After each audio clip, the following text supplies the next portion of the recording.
Pose four A moment. കാഴ്ച ഒരനുഗ്രഹമാണെന്ന് മനസ്സിലാക്കാൻ എല്ലാം ഞാൻ കാണുന്നു. ഇമാജിൻ കാഴ്ചകൾ മങ്ങുന്ന ആ ദിവസം. എന്റെ കണ്ണുകളെ ബാധിച്ച ഗ്ലോക്കോമ.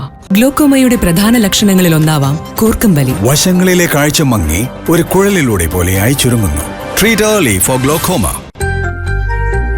ലോക glaucoma വാരത്തോടനുബന്ധിച്ച് doctor Rani Menon Maxi vision I ഹോസ്പിറ്റലിൽ വെളിച്ചം 2025 എന്ന പേരിൽ ബോധവൽക്കരണ ക്ലാസ് ഉൾപ്പെടെ നിരവധി പരിപാടികൾ സംഘടിപ്പിച്ചു. എൻഡുറൻസ് അത്ലറ്റ്സ് ഓഫ് തൃശൂരുമായി സഹകരിച്ച് നടത്തിയ വെളിച്ചം 2025 മാരത്തണായിരുന്നു ഇതിലെ പ്രധാന ആകർഷണം. 200-ലധികം ആവേശകരമായ റണ്ണേഴ്സ് ഈ മാരത്തോണിൽ പങ്കെടുത്തു. ഗ്ലോക്കോമ വീക്കിനോടനുബന്ധിച്ച് മാർച്ച് 15-ന് doctor Rani Menon Maxi vision eye ഹോസ്പിറ്റൽസിൽ തൃശൂർ, ഗുരുവായൂർ, വടക്കാഞ്ചേരി, കുന്നംകുളം എന്നിവിടങ്ങളിലെ ആശുപത്രികളിലായി സൗജന്യ നേത്ര ചികിത്സാ ക്യാമ്പ് നടത്തി. 1500-ലധികം പേർ ഇതിൽ പങ്കെടുത്തു. തൃശൂർ ജില്ലാ collector Arjun Pandian IAS, doctor Rani Menon Maxi vision eye hospitals medical director doctor Rani Menon, Parvathy Menon എന്നിവർ ചേർന്ന് മാരത്തോൺ ഔദ്യോഗികമായി ഫ്ളാഗ് ഓഫ് ചെയ്തു.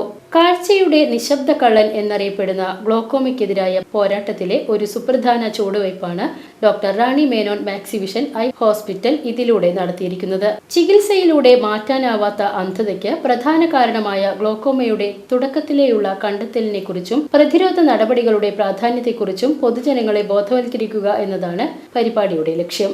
കണ്ണുകളുടെ ആരോഗ്യത്തെക്കുറിച്ചും പതിവായി നേത്ര പരിശോധനകളുടെ പ്രാധാന്യത്തെക്കുറിച്ചും മുൻകരുതലുകളെക്കുറിച്ചും മനസ്സിലാക്കുവാനും വെളിച്ചം 2025-ലൂടെ തങ്ങൾ ലക്ഷ്യമിടുന്നതായും ഗ്ലോക്കോമ ബാധിച്ച 500-ലധികം പേരെ ചികിത്സിച്ച അനുഭവ സമ്പത്തിനെ ഇതിലൂടെ ഒന്നുകൂടി ഉറപ്പിക്കുവാനും തങ്ങൾ ലക്ഷ്യമിടുന്നതായും ഡോക്ടർ റാണി മേനോൻ പറഞ്ഞു. കാഴ്ച വൈകല്യത്തെ ചെറുക്കുന്നതിന് നൂതന നേത്ര പരിചരണ സാങ്കേതിക വിദ്യകൾ പ്രയോജനപ്പെടുത്തേണ്ടതിന്റെ പ്രാധാന്യത്തെക്കുറിച്ച് maxi vision eye hospitals CEO Sudheer പറഞ്ഞു. പതിവായി നേത്ര പരിശോധന നടത്തേണ്ടതിന്റെയും നേരത്തെയുള്ള ഇടപെടലിന്റെയും പ്രാധാന്യത്തെക്കുറിച്ചും ബോധവൽക്കരിച്ചു. BCV news, Ottupara.